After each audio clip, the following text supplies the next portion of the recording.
5 minutes. Vintage hydroplanes.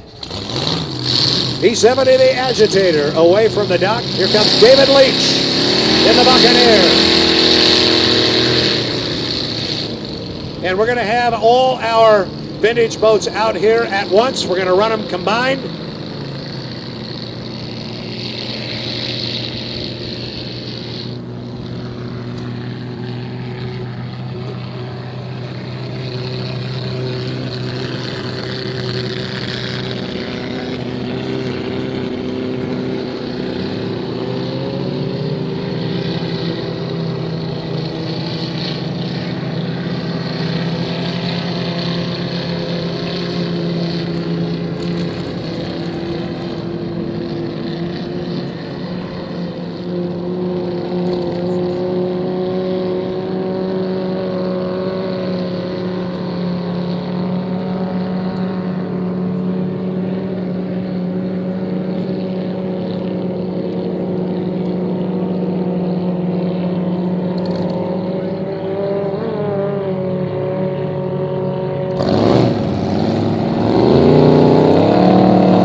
Okay, so we've got vintage hydroplanes on the water. 3 minutes and 30 seconds to our start. Again, they're going to run on a clock, but we're not really going to race here. It is more of an exhibition.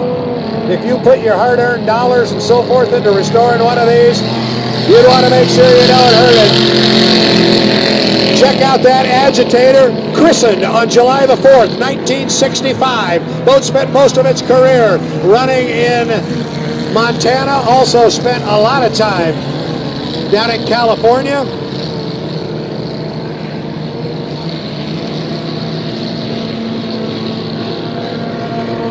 You saw Ed Kelson come by. He's got that mohawk going on the top of his helmet. Paul Russell, the Kiwi, that yellow and blue boat that just came by on the outside. Boat number on that boat is MH, as in Modified Hydro. That's a class of boats they run down in New Zealand. They call him Kiwi for a reason. If you talk to him, you'd know why. You can't understand a word he says. I'd give him a hard time. He's a character. Paul Russell, just known as Kiwi, short little guy. Nobody has any more fun here than he does. 2 minutes and 20 seconds until the start of our vintage class. Don't be surprised if these boats don't stay a little bit spread apart, especially the boat going up the backspreads driven by Wesley Gray. That's the Weehoo on the inside, boat number 31, and Paul Russell, Kiwi. Those boats are much smaller than some of these cab overs, and there's some skid pins on these cab overs that those guys don't want to fall in a trough. You could hook and spin one of these boats. But here they come, Edward Kelson on the outside, and the best wishes. One of the most beautiful hydroplanes you'd ever want to see. And I believe we got some hand communication going on down there. I think we may see a lane change down here. I think we're trying to get the Agitator on the outside. Again, these guys want to run where it's safe.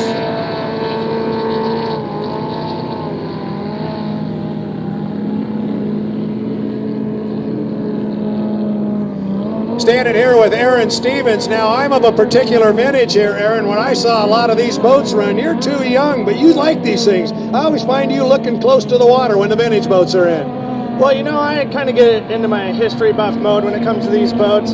This is where it all starts. You know, it's all a piece of plywood, and they turned it into something magical. These boats are from 50s to the 80s, and they are beautiful pieces of art, and they still go fast. And all these guys, some of them are bringing out their old boats and having fun racing them again. Well, that's just it. Wes Gray, who's the first boat up there in the corner. Wes is no young man, and that particular boat has only ever had one owner, and that was him. He built it, he raced it, and then he restored it, and now he's racing it again. His name is Wes Gray. He's from Ellensburg. He's on the inside.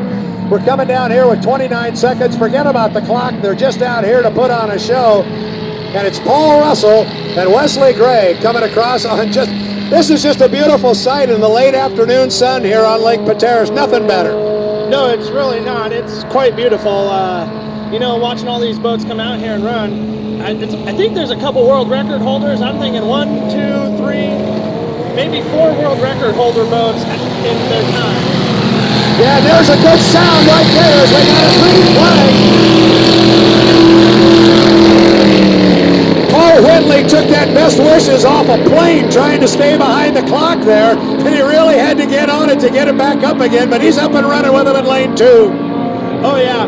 You know, one thing I've noticed is when Whitley gets into that best wishes boat and he has it out here running, he does like to go a little bit fast, and he sure the heck knows how to corner that one. I know they put the agitator on the outside. That boat's a little harder to corner around, and that's why they keep it on the outside. In case they can't get it, they got to take a bigger sweep. Well, and that's why we saw him motioning to Whitley as they came down here a couple of laps ago to get inside of him. Talking about Whitley liking to run fast. Look, he's the third boat up the backstretch there, coming up alongside the agitator and Baldolado, or at least he's trying to. We got David Leach going into the upper corner. Meanwhile, Wesley Gray and Paul Russell, they're having as much fun as anybody. They may not be going as fast, but they're having a great time, these two guys. Oh, yeah. You know, that's what's really awesome is you're actually watching 2 to 3 different races with these vintage guys, and technically they're not racing, but they are doing a bunch of flybys, and they become little kids again out there. Yes, they do. As David Leach got, talking about becoming little kids. There we go. Nick Baldolado on the outside making a lot of noise, and it just does something when they start pounding the ground like that. You know, and that noise right there in these old boats is what really gets me, and gets me out here to watch this. Brad, it's amazing. That green boat too, you know, this is the first race it's been back to. I got talked to by Eddie Kelson. He asked me, hey, you know where there's a 2000? He's asked everybody around, you know, and people have them here and there. I go, yeah, give the guys in Eastern Washington a phone call. Gives them a ring, and what do you know, he's out here racing. Nice story, very good story. There you go. Now Doug Whitley pulls up alongside David Leach and the Buccaneer. Now they're going to have clean water when they come off the corner. Keep your eye on those two boats going into the upper corner when they come off. Watch how squirrely that boat on the outside can get. Meanwhile, Kiwi comes across. Wes Gray comes across. Now watch our two guys come off of this upper corner up here. Watch Doug Whitley. That boat starts getting a little squirrely on him. But he'll put his foot down and they'll run hard. David Leach will come down with Doug Whitley. Boat really moves. That best wishes looks like it's a handful for him. Oh man, I see him screaming down the straightaways, trying to get that boat into a corner. It's a bumping and a bucking and everything else. He's no young buck either, but he's having, you can't see it folks, but there's a grin on his face as big as the highway up here. David Leach, and these are such famous race boats as we talked about earlier in the day. Some guy named Muncie spent some time in that Best Wishes, that second boat running up the backstretch, and you start looking at the world records that were held by that Buccaneer, you can read for a long time. Oh yeah. You know, one of the things that I got to say about these vintage guys, if you want to be a true hydroplane racer, you do need to take a vintage boat out just so you know what it's like to really turn one of these old wood boats. Well, I'm ready anytime. I don't know what I got to do, but man, it would be fun. Meanwhile, comes Wesley Gray, again, the only man ever to own that boat. And he's owned it and had it on the water twice. That's the Wee-Hoo back when in the day, and running it now as it's restored. Meanwhile, Doug Whitley and David Leach, Buccaneer, Best Wishes.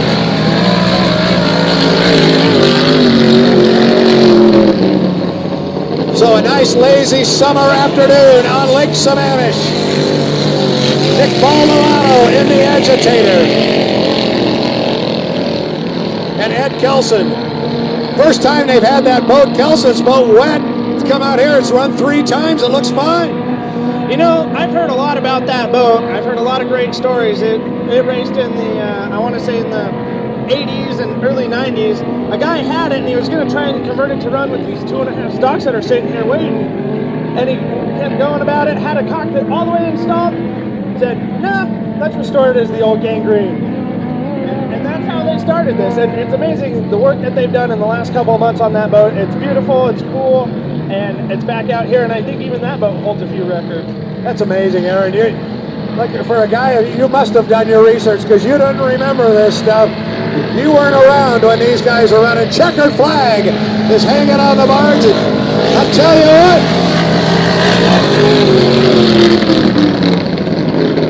what. So I didn't read about it, but when I was a kid on Green Lake and Lake Sammamish, I remember Mr. Muncie running that boat. and watching that Buccaneer and the Leach family, I tell you what, it makes the hair stand up on arms. That's just good stuff. Oh, it really is. Just the noise, the pure adrenaline, and the agitator going right past us right now. These guys just fly down the straightaways. Amazing. And if they don't take that checkered flag down and put a black flag up there, they'll all claim they didn't see it, and they'll just run and run and run. They're having more fun than anybody here right now. Exactly. They turn into kids out there. And it's a great group, and as we talked, it's one of the fastest growing divisions of the American Powerboat Association. There's been a lot of leaders. Doug Whitley himself was one. Prior to that, Tom Bertolini out of the New Baltimore, Michigan area.